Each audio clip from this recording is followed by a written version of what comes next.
So today what we're gonna do is we're gonna continue doing pediatric math.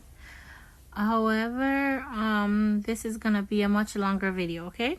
So we're gonna start off with number 6.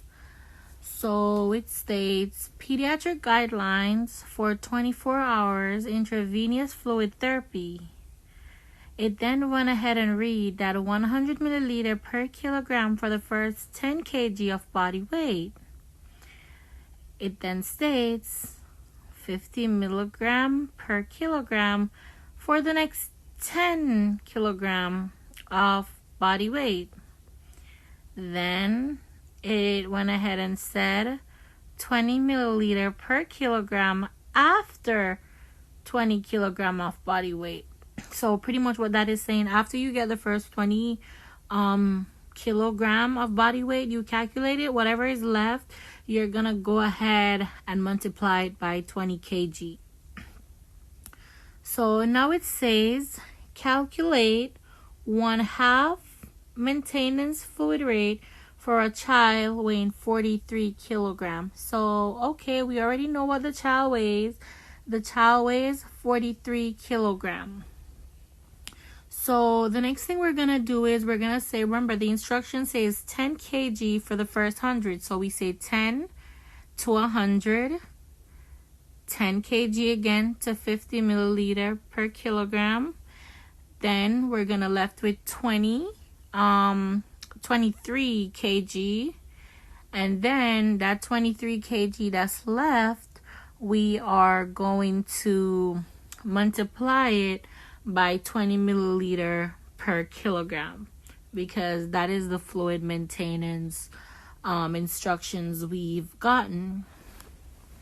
So what we're gonna do now is we're gonna go ahead and calculate that. So make sure that everything adds up to 43 kg. I always double check.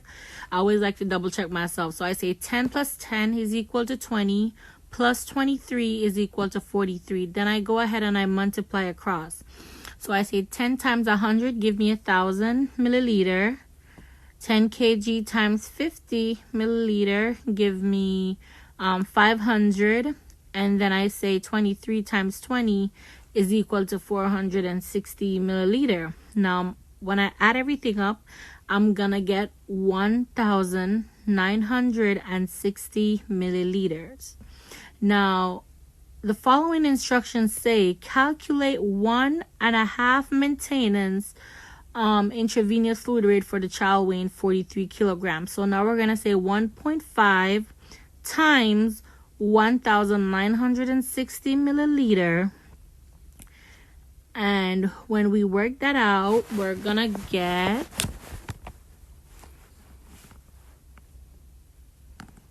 second, I'm just checking it.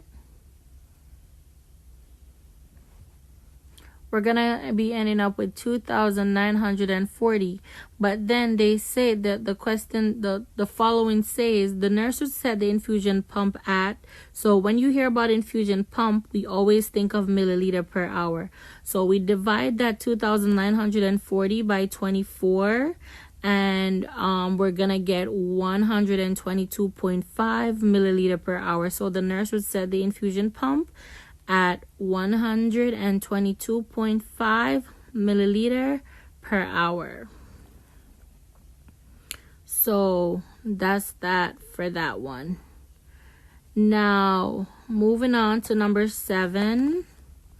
As you can see, it's pretty much wanted us to calculate like ounces, ounces, teaspoon, tablespoon, stuff like that. So I'm gonna give you a trick how I kind of remember where it comes to like teaspoon and tablespoon. But this is how on my exams, this is how I write it out, and this is how I wrote it out in order to pretty much answer my question. So I go ahead and I wrote out like 8 oz of soda.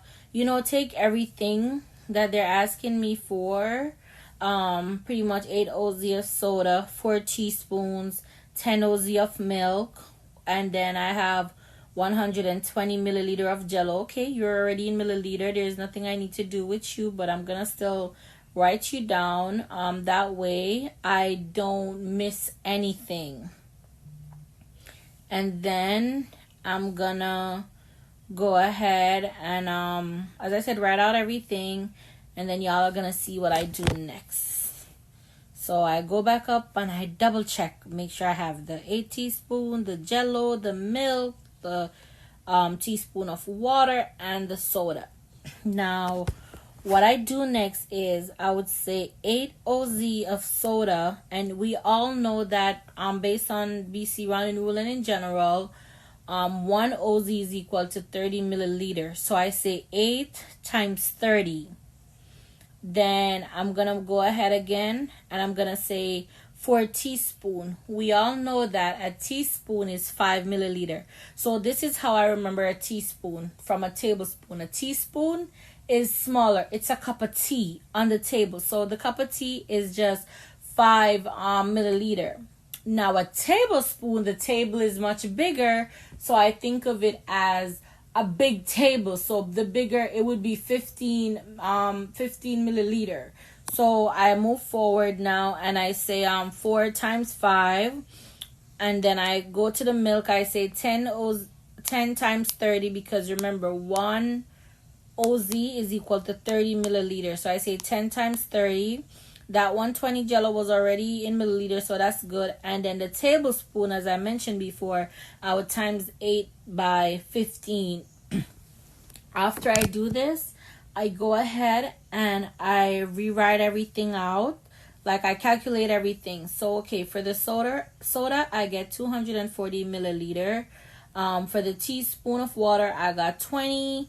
For the milk, I got 300 milliliter. The jello was already in milliliter. There's nothing to do with it right there. And then the teaspoon, I got 120 milliliter. Now I go ahead again. As y'all know, I do everything in steps. That way I don't make any mistakes. I go ahead again and I write out 120 for the jello. Then I wrote 120 again for the teaspoon. And this way you can see that I go backwards. I calculate everything by hand first. So I say 4 plus 2, that's 6. Plus 2, that's 8. Plus 2, that's 10. I carry the 1, put the 0. Then I say 1, 2, 3. And 3, that's 6 plus 8. That's 800 milliliter.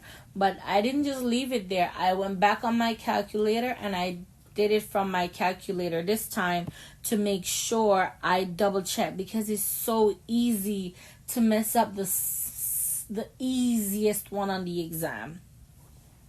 So that's how I ended up with 800 milliliter. Now moving on to number 8. It states that Tegretol